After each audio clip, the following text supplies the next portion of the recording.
चले आगे बढ़ेंगे खबरों में। उस बीच बड़ी जानकारी पानीपत से, जहां चुनाव प्रचार में मौसम चुनौती बना हुआ है। आज सुबह से ही जीटी रोड बेल्ट के कई जिलों में बारिश हो रही है। मानसून इस बार ज्यादा दिनों तक रहेगा सक्रिय, तो बारिश के कारण चुनाव प्रचार प्रभावित हो रहा है। क्योंकि अगर बात करें तो 12 सितंबर को नामांकन समाप्त हो चुका है, यानी कि उम्मीदवार अपना नामांकन भर चुके हैं। उसके बाद से अब जो आगे चुनाव प्रचार प्रसार की जो प्रक्रिया है वो शुरू हो रही है। लेकिन जिस चीज लगातार अगर देखा जाए तो कहीं न कहीं बारिश लोगों के लिए चुनाव प्रचार के लिए परेशानी का सबब बनती जा रही है। क्योंकि अब जो उम्मीदवार है अपने प्रचार प्रसार के लिए, प्रत्याशियों के प्रचार प्रसार के लिए जो स्टार प्रचारक है वो उतरते हुए साफ तौर से नजर आ रहे हैं। लेकिन कहीं न कहीं बारिश प्रचार में एक खलल बनता हुआ, एक मुसीबत बनता हुआ साफ तौर से नजर आ रहा है। क्योंकि इस बार जो मानसून है काफी ज्यादा दिनों तक सक्रिय रहने का मौसम विभाग की तरफ से बताया गया है। ये सूचना जारी की गई है। बारिश के कारण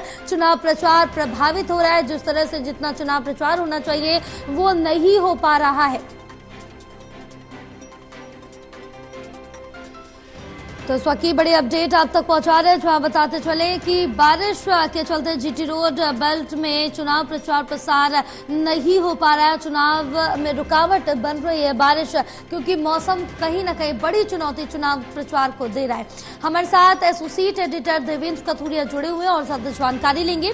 देवेंद्र, क्या कुछ अपडेट मिल पा रही है? क्योंकि नामांकन प्रक्रिया पूरी होने के बाद अब प्रचार प्रसार का सिलसिला शुरू हुआ, जिस जोर शोर से होना था वो अभी नहीं हो पा रहा। मौसम कहीं ना कहीं एक बड़ी परेशानी बन रहा है। देखिए जया, एक तो इस बार 1 महीना पहले चुनाव हो रहे हैं, एक बात तो ये। दूसरा, समय बहुत उम्मीदवार है, टिकटों के चक्कर में, टिकटों के इंतजार में समय बहुत जाया हो गया दोनों बड़ी पार्टियों का, कांग्रेस और बीजेपी। अब समस्या ये आ रही है, चुनौती मौसम की हो गई है। दरअसल आज सुबह जीटी रोड बेल्ट के पानीपत की बात करें, सोनीपत, दिल्ली की तरफ जीटी रोड बेल्ट में आज सुबह से बारिश हो रही है और बादल छाए हुए हैं। मौसम विभाग का अनुमान है कि अल नीनो के कारण, क्लाइमेट चेंज के कारण अक्टूबर तक इस बार बारिश का मौसम रह सकता है। रुक रुक कर बारिश आएगी। मतलब सितंबर पहले वीक में हर बार मानसून विदा हो जाता है, लेकिन इस बार मानसून का प्रभाव बना हुआ है और मानसून फिर सक्रिय हो गया, जो मौसम विभाग का कहना है। और अक्टूबर तक बारिश हो सकती है, रुक रुक कर, कभी बारिश कभी धूप निकलेगी। तो मौसम का मिजाज ये रहेगा।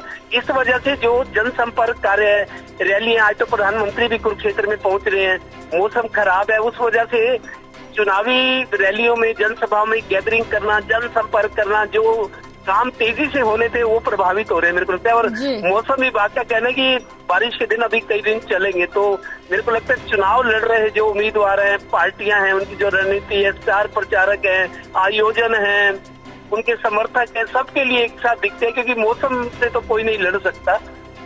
उम्मीद ये करते हैं कि मौसम ठीक रहे ताकि चुनाव ठीक ठाक गुजर जाए और जो जिस तरीके से प्लानिंग है उस तरीके से चुनाव चले, सभी की मेहनत रंग लाए। बाकी तो जिसके जो भाग्य में है वो सामने आएगा। जया, तमाम जानकारी साझा करने के लिए देवेंद्र बहुत शुक्रिया आपका।